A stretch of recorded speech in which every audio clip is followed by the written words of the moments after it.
So when you open the Partners of Scott County Watershed Experience Builder from their website, it'll prompt you to sign in to Davenport GIS portal. You want to click cancel. This is the prompt that the Experience Builder automatically pops up with.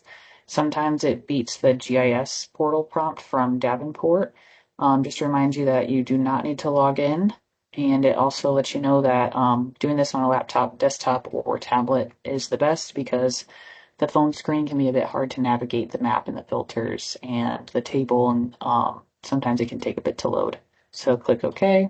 Click ignore all down here as well. Do not sign in. And it starts you off with the Huck 10 visible. So Mud Creek, Duck Creek.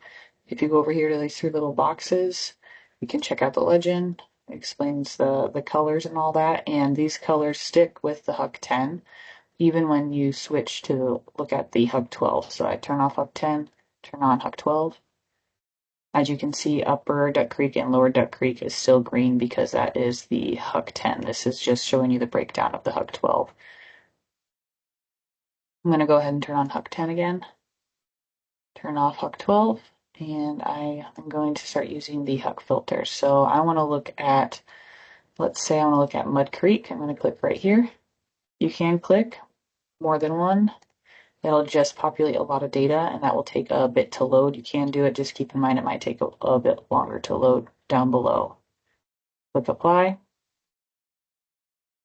Populates these graphs down here, shows you all the different data. There's 440 days that data was collected. That doesn't mean all of this data was collected on each day. It just means that something was collected. So you can look at these a little bit closer if you'd like. I prefer to look down here at the data, unless you're looking for a specific site number, which I can show you how to filter for that in the tables if that's what you're interested in. Scroll down here. You can move these about. So, read about chloride, the methodology we use, why it's important that we monitor it. You can open this up bigger.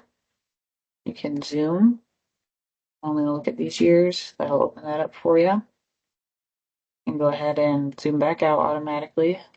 Click the X, brings you back to where you were at. You can look at E. coli, nitrate, nitrite, all of them.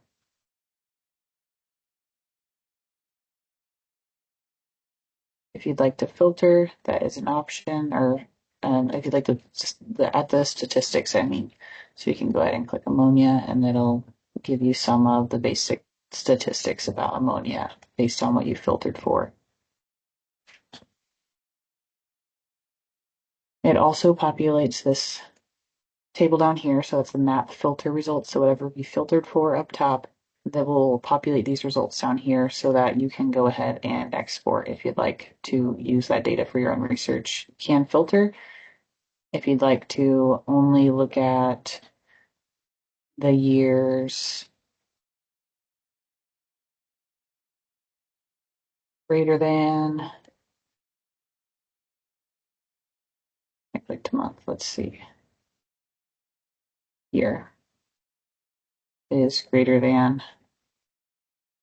You can click unique. If you're going through the filter, when you click unique, it'll populate only the unique options that are available in year. So that works if you're clicking on site number and you don't know all the site numbers, but you know you're looking for a specific set of numbers. You can click unique here and that'll populate all. So these are the only available years based on the map filter. So I want to look at everything after 2022, turn it on,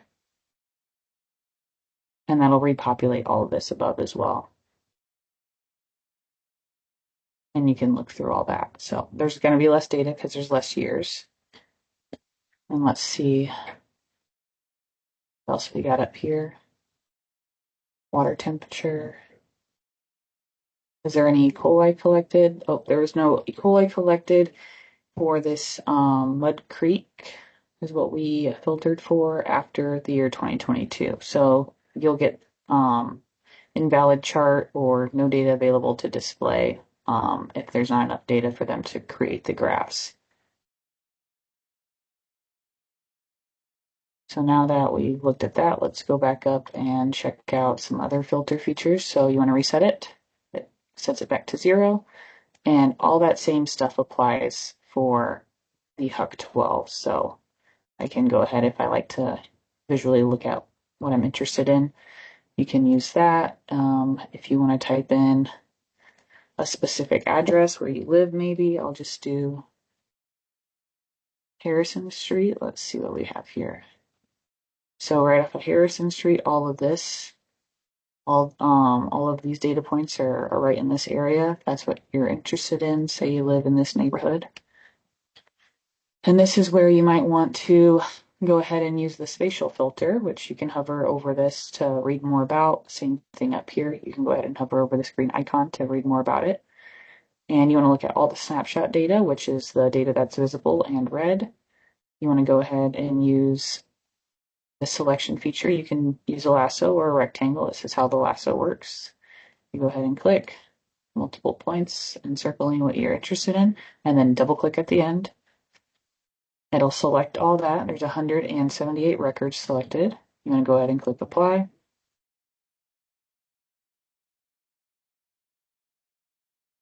And it looks like there was no E. coli data collected out of all those, but that doesn't mean there's nothing else. So there's some dissolved oxygen. Oh, let's remember to go down here and click refresh and make sure we turn off that selected filter. That can be a good reminder if you're not populating graphs that maybe you have a filter set, and you want to go ahead and refresh your map filter as well to make sure that your new selection populated down here and it's not from an old selection. So here we go. And it looks like there was E. coli data collected, which seems more correct based on the amount of data points collected and the location. It's a pretty popular one. You can go through all these if you'd like, export what you'd like. You can add something to a table. So if you click add to table, the phosphate histogram statistics will be added right here. And then if you're no longer interested or if you need to export it, same things apply. Click export. If you're done looking at it, you can just exit off of it and go back to your map filter results. Okay, so I looked at all the snapshot data, but I volunteer regularly now, and I'm really interested in what snapshot data has been collected at the locations that I visit. And I know I visit the locations that are on right off of Harrison. So I'm going to go ahead and clear my selection up here. And I want to turn off all snapshot data and look at the snapshot current sites. So the current sites are about 60 sites.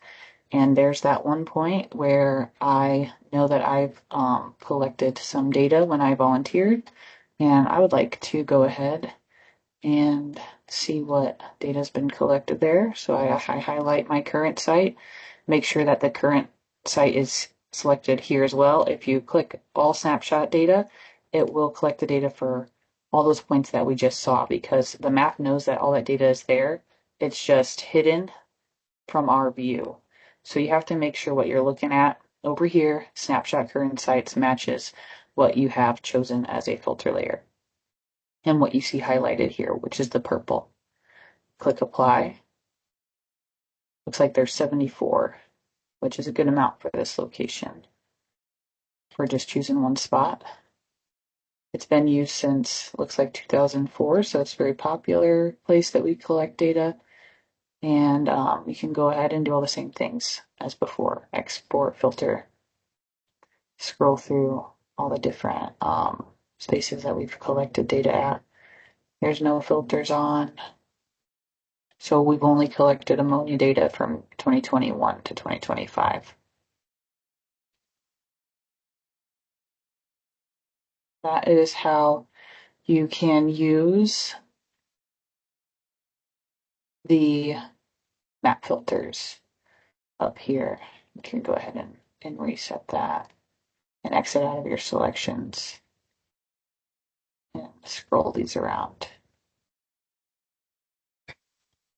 I hope that all made some good sense for you and that was helpful for you for navigating this experience builder. If you have any more questions, you can go ahead and reach out to Partners of Scott County Watershed by clicking Need Help, which is where you will find this video once it's uploaded, and you can go ahead and contact right here. You can find the contact information for somebody that will be able to help.